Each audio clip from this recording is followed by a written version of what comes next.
खाद की किल्लत के चलते लगातार किसान परेशान रहते थे, लेकिन अब नहीं रहेगी खाद की किल्लत, क्योंकि अब यूरिया खाद की जगह नैनो खाद का आविष्कार किया गया है, जिसको लेकर एग्रीकल्चर विभाग ने एक प्रेस कॉन्फ्रेंस कर कहा है कि अब नैनो खाद के जरिए खेती में पैदावार की बढ़ोतरी होगी और इसको ले आ जाने के किराए के झंझट से भी छुटकारा मिलेगा। वहीं पर कृषि विभाग द्वारा इसका छिड़काव करने के लिए ड्रोन की ट्रेनिंग दी जा रही है। यदि आपके पास स्प्रे पंप है तो उसके जरिए भी इसको फसल के ऊपर छिड़काव कर सकते हैं, जिससे फसल की पैदावार में बढ़ोतरी होगी। लगातार बढ़ रही खाद की किल्लत को लेकर किसान आए दिन कभी कृषि विभाग तो कभी खाद एजेंसी पर खाद को अवैध रूप से बेचने का आरोप लगाते आ रहे थे, जिसको लेकर सरकार द्वारा अब नैनो खाद का आविष्कार किया गया है, जो कि सरकारी कृषि विभाग के कार्यालय में उपलब्ध करवाया जा रहा है। मीडिया से रूबरू होते हुए कृषि विभाग के अधिकारियों ने कहा है कि पहले खाद को फसल में डालने का उस पर जो असर होता था वो 70% वेस्ट हो जाता था, सिर्फ 30% ही फसल पर काम करता था। लेकिन नैनो खाद का स्प्रे करने से अब 80% फसल के ऊपर असर होगा। वहीं कृषि विभाग के अधिकारियों ने कहा है कि कृषि विभाग द्वारा ड्रोन से स्प्रे करने की भी ट्रेनिंग दी जा रही है, जिसको लेकर फसल पर सही तरीके से नैनो खाद का असर होगा और फसल की पैदावार भी अधिक गुणवत्ता व लाभकारी होगी। इन्हीं में जाएगा, वन नदियों में जाएगा, तालाबों में जाएगा। वो जो एक्वीफायर है, हमारी मछलियाँ हैं, भोजन के सिस्टम है, ज़मीन में जाएगा।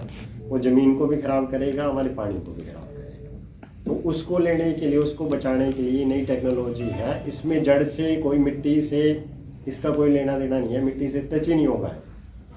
ये सिर्फ पत्ते पे गिरेगा, पत्ते से अवशोषित करेगी और उसी से ग्रोथ बनेगी। तो ये डिफरेंस है कि ये नैनो टेक्नोलॉजी है। बहुत कम पार्टिकल जाएंगे, जो हम 8-8, 10-10 बैग डाल रहे थे उसकी ज़रूरत नहीं पड़ेगी। बहुत थोड़ी सी चीज़ तो पत्ती के द्वारा ही अवशोषित होगी, ना कि जड़ से कोई ये लिंक नहीं है। इसलिए हम फोलियो स्प्रे की कर रहे हैं।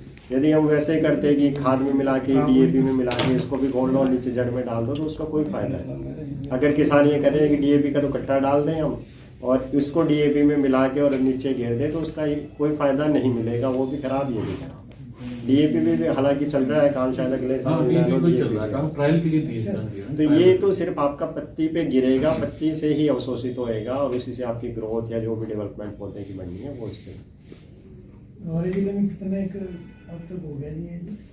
35,000 बोतलें आ चुकी हैं। इसका सबसे बड़ा जो फायदा होगा वो न केवल किसान को, क्रॉप को, जमीन को और वातावरण को होगा, सरकार को बहुत बड़ा फायदा होगा, क्योंकि बहुत विदेशी मुद्रा के रूप में विदेशी मुद्रा के रूप में बहुत पैसा सब्सिडी के रूप में दूसरे देशों को जाता है हमारा, जो खाद की सब्सिडी, यूरिया की, DAP की। भारत सरकार की पहल पर आत्मनिर्भर अभियान के तहत कृषकों की आमदनी दोगुना करने हेतु दुनिया में पहली बार इफ्को द्वारा ये नैनो टेक्नोलॉजी पर आधारित नैनो यूरिया तैयार किया गया है।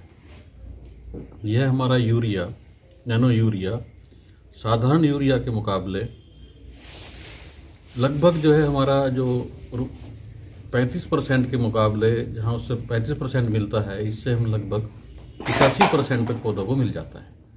और एक नैनो यूरिया की बोतल 500 ml की जो है 45 किलो के एक यूरिया के बोरे को रिप्लेस करती है। उतनी बराबर उसकी नाइट्रोजन पौधे को मिल जाती है।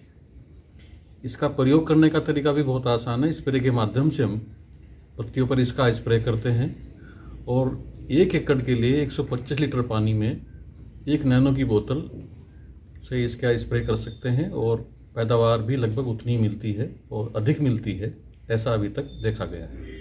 सर, जब यूरिया की बात आती है तो आम आदमी के जहन में एक डर आता है कि इससे बीमारियां फैलती हैं, ज़मीन जो है वो दूषित होती जाती है, कैंसर तक की जो नौबत वो आ जाती है। तो इसका क्या बेनिफिट रहेगा? क्या उन बीमारियों से कहीं ना कहीं निजात मिलेगी? नैनो यूरिया का जब हम प्रयोग करते हैं, इसे हम पत्तियों के माध्यम से ही स्प्रे कर रहे हैं इसका, और जितना भी नैनो यूरिया पौधे के अंदर जाता है वह सब पौधे द्वारा ग्रहण कर लिया जाता है, लगभग 85%। इसका मिट्टी से कोई संपर्क नहीं होता और जो इसका प्रदूषण पर कोई इसका ऐसा प्रभाव नहीं पड़ा कि भाई इसमें वातावरण को हमारा प्रदूषित कर रहा है। सामान्य यूरिया हमारा जो ज़मीन के माध्यम से हम देते हैं उसका 70% हमारा वेस्ट हो जाता है, केवल 30% भाग पौधों को मिल पाता है। जो 70% हमारा यूरिया जो बेकार हो रहा है वो जो हमारा ज़मीन के अंदर जा रहा है या पानी के अंदर जा रहा है, या हवा में उड़ जाता है, उसके कारण प्रदूषण फैलता है। नैनो यूरिया में ऐसा नहीं है, वो सारा का सारा पत्तियों के माध्यम से प्लांट के अंदर जा रहा है और पर्यावरण को हमारा सुरक्षित रखता है। सर किसानों को कितना फायदा होगा इससे? इससे किसानों को ये फायदा होगा, किसानों को 10% तो इसकी कीमत कम रखी गई है और उनकी पैदावार में भी लगभग 6-7% की बढ़ोतरी हुई है।